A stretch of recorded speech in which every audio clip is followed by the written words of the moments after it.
Hello, my name's Andy Tidy and welcome back to another edition of Canal Hunter. I've decided to change my mind for season 4. Instead of exploring the lost canals on the western side of the Netherton Dudley watershed, I decided to take a look at some of the canals which are still alive on this northern stretch of the BCN. Several viewers have been in contact and said, Andy, we love watching all about these lost canals, but can you show us a bit about what still remains so that we can get out on our boats, on our bikes and on foot and come and explore it for ourselves? So in this short series 4, that's exactly what I'm going to do. Now, the logical way of approaching this would be to do the same that I did with the lost canals, to base it all on the Birmingham main line and have a look at the branches coming off. But that's one, a bit too easy, and number 2, kind of in breach of the COVID travel limitation rules. So I've decided to show you some of these backwaters, but I'm going to show you them for the ones which are closest to home, literally within a bike ride away. By and large, I have Malcolm Brain to thank for this particular expedition. Now, Malcolm used to operate the boatyard here behind me at Norton Keynes right through from the 1950s. He was probably the last commercial boatyard on the BCN that dealt with working boats. And when I met him a few weeks ago, I suggested that the majority of the coal that came out from this area, and in particular from Grove Colliery, which was the last one operating in the area, went out to the west to feed the Reedswood power station in Walsall. And he quite correctly corrected me. Said, no Andy, most of this coal actually went out to the south to feed the industry around the area of Saltley. Well, I did my research and that is indeed true. The coal did go out down the Boatmens Canal and out to Saltley. It also went as far as the Nestle factory in Hertfordshire. I suspect it was called Nestles if you're of a certain age. I don't suppose for a minute the boatman called it Nestle. Anyhow, what I thought might be interesting would be to take a coal load from the northern tip of the Cannock Extension Canal at Hednesford Basin and to carry it all the way through to the destination at the old BSA factory down beyond Camp Hill. If I did it in my boat, I could probably do it in a single day, a long day. But we're going to spread this one out over a number of episodes so that we can explore the rich history of this area and you can appreciate the inherent beauty of these northern reaches of the BCN. Now, if you've been watching regularly and you've seen Series 3, you will know that the Cannock Extension Canal north from here, about the last 4 miles, was completely lost to Opencast coal mining in the 50s and 60s. And if we want to complete this journey, I'm going to have to do that first part using the archive photos. Now, since I did my last photo stream, I found a lot more images. So, for a start, it contains a lot of new photos. And secondly, I'm going to run from north to south, so the travel will be in the opposite direction. So I hope you enjoyed this photo stream, and we'll pick up again when we reach this spot where we reach the watered section of the Cannock Extension Canal. So I'll see you in about 10 minutes.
Well, I hope you enjoyed that photo stream coming north to south across the Cannock coalfields.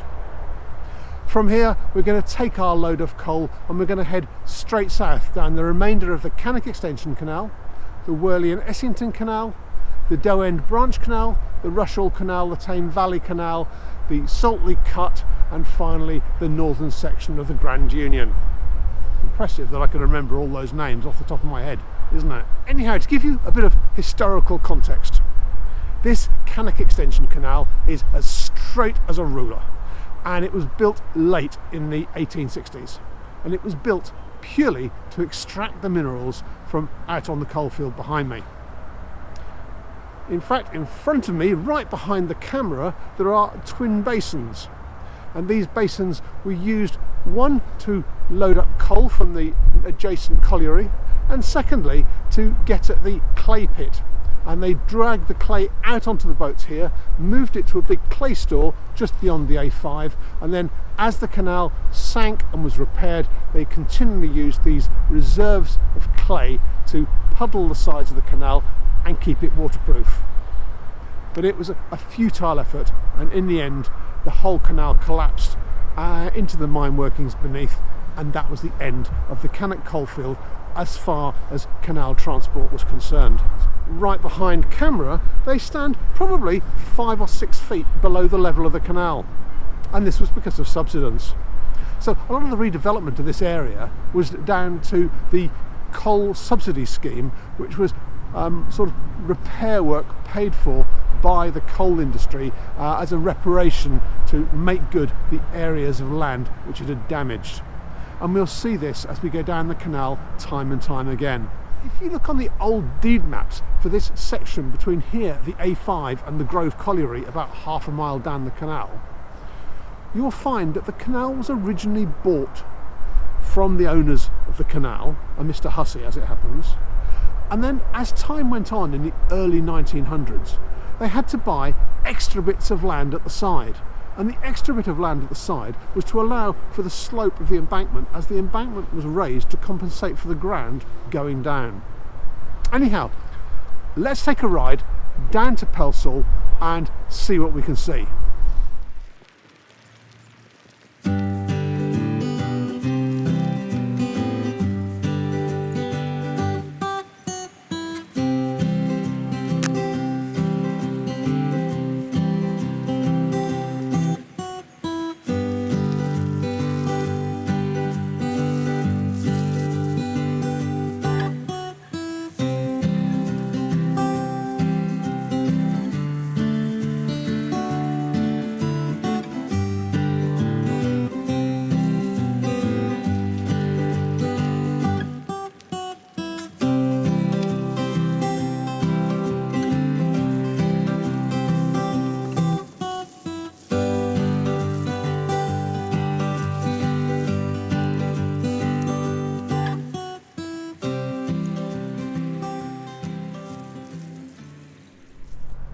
Well, we're now about half a mile south of the A5, and we're standing opposite the loading bays for the old Grove Colliery.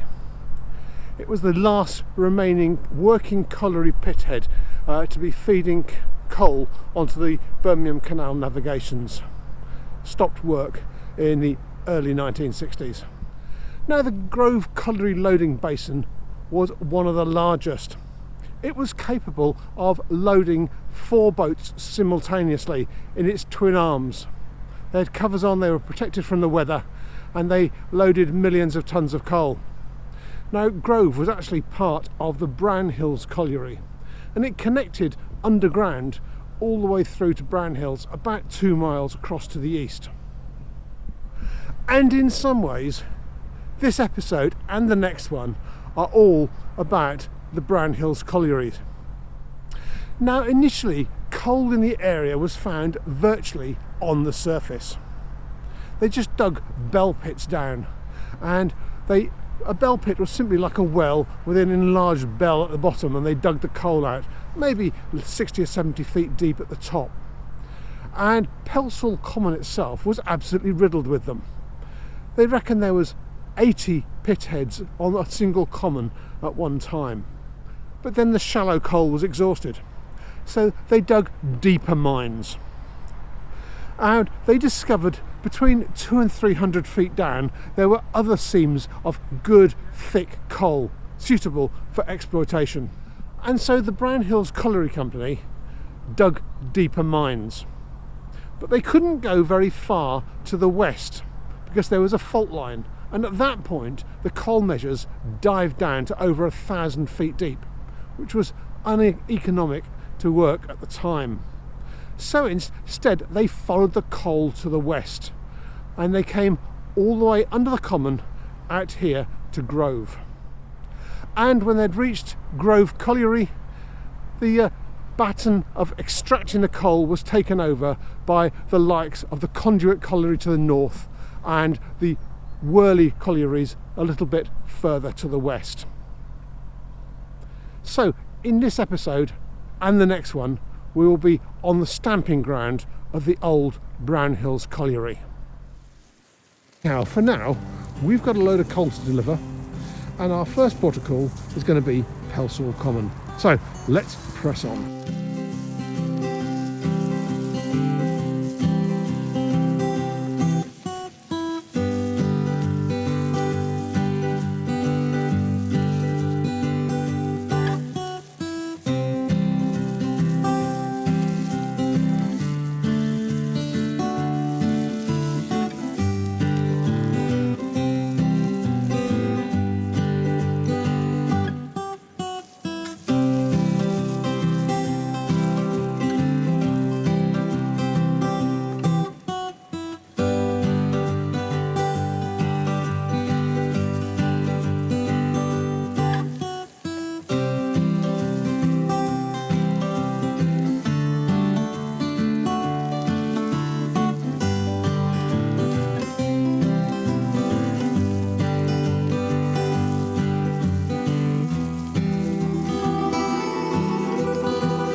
Now, when you think of the BCN, you tend to think of gritty industrial landscapes.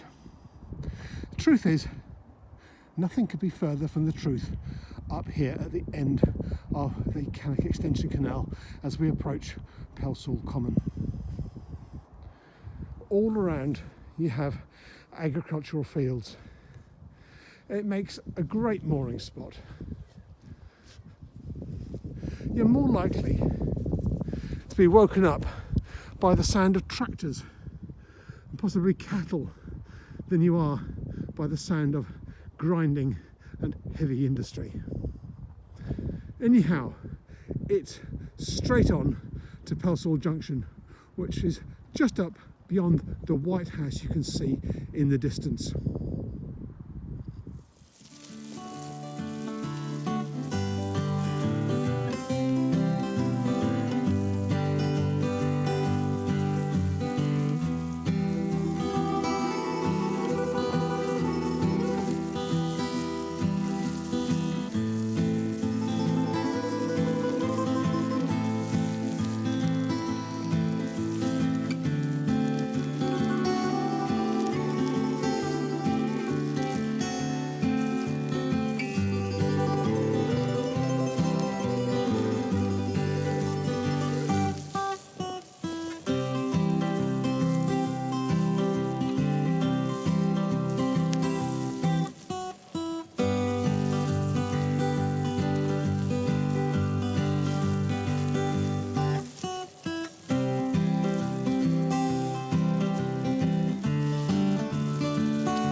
Now, Pelsall Common is something of a Jekyll and Hyde kind of place. Today it is the little gem out on the northern reaches of the BCN. Anybody who comes out here to visit will be blown away by the glorious isolation of this place. It's a regular for us when we come to bring our boats out and want a weekend away. There is the Fingerpost pub at the end, there's good moorings, and it's dead safe. So in this pilgrimage to follow the coal, we've come all the way through from Hednesford Basin down here to Pelsall Common, about 5 miles away, and in the process of doing that we have traversed the entire Cannock Extension Canal. The way ahead lies to the east behind me, towards Brownhills and towards the top of the Ogley Locks. So that's the end of this episode of Canal Hunter, a mixture of the old, the lost and the contemporary. Next week we'll be following the line of the canal through from here with the motorboat out to pick up the theoretical butty which is lying in wait for us at Anglesey Basin at the foot of what is now the Chasewater Reservoir. So till then, happy hunting and I'll see you soon. Cheerio.